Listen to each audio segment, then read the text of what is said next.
On connaît tous ce sentiment, pas vrai? Cette petite frustration, vouloir mieux s'exprimer, surtout quand on est en visio. On se demande tous, est-ce que je parle trop vite? Est-ce que je dis trop de « e » ? Eh bien, dans ce monde où tout se passe à distance, ces questions sont devenues super importantes.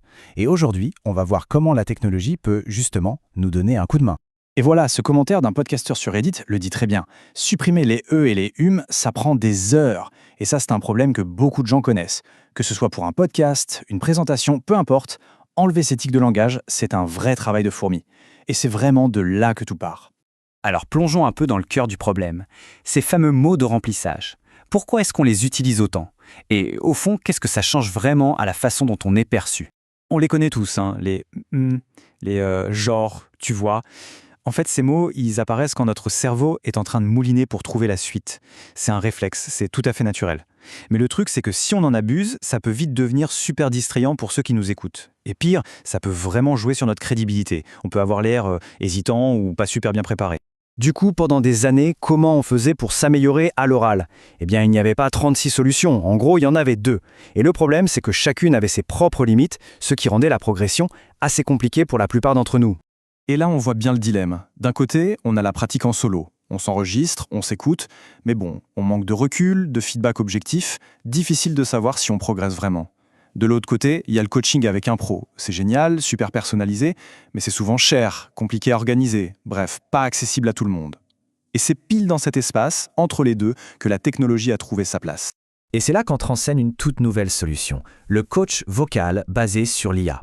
L'idée, c'est d'avoir une technologie qui nous offre un suivi vraiment personnel, totalement confidentiel et surtout basé sur des données précises.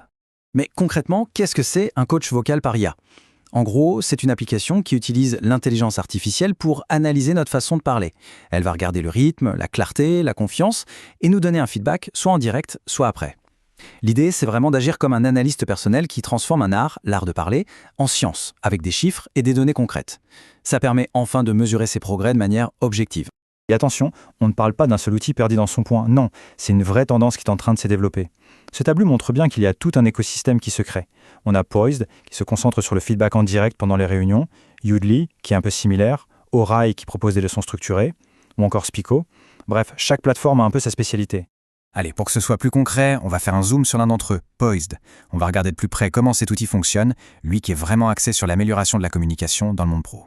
Alors, comment ça marche Poised? C'est super simple. D'abord, on installe l'application, sur Mac ou Windows.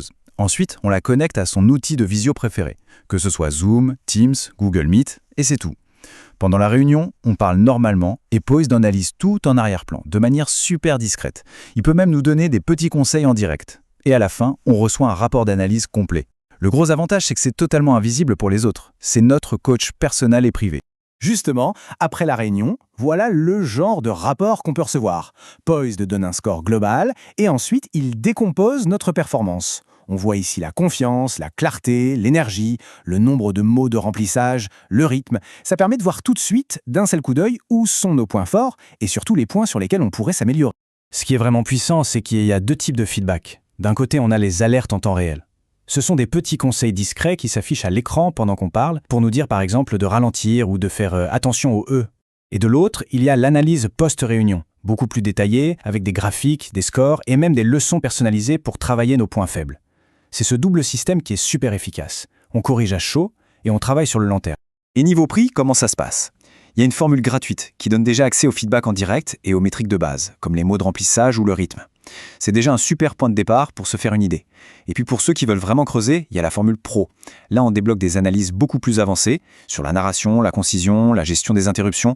Vraiment de quoi faire une analyse très très fine. Bon, maintenant qu'on a vu comment ça marche, prenons un peu de recul. Qu'est-ce que ça veut dire, l'arrivée de ces outils? Est-ce que ça change notre façon d'apprendre des compétences aussi humaines que la communication? C'est une vraie question de fond sur l'avenir de notre développement. En fait, la meilleure façon de voir ces outils, ce n'est pas comme un remplaçant d'humain. C'est plutôt une salle des sports pour nos muscles de l'éloquence. C'est un endroit où on peut s'entraîner, répéter encore et encore, en toute confiance, avec un retour objectif et sans la peur du jugement. C'est un espace pour développer sa conscience de soi.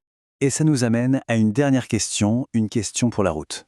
Si l'IA nous aide à lisser nos discours, à gommer toutes nos petites imperfections, que devient l'authenticité? Comment est-ce qu'on trouve le juste milieu entre une parole parfaitement maîtrisée et une connexion qui reste humaine, sincère? La réponse à cette question pourrait bien définir ce que sera la prise de parole de demain.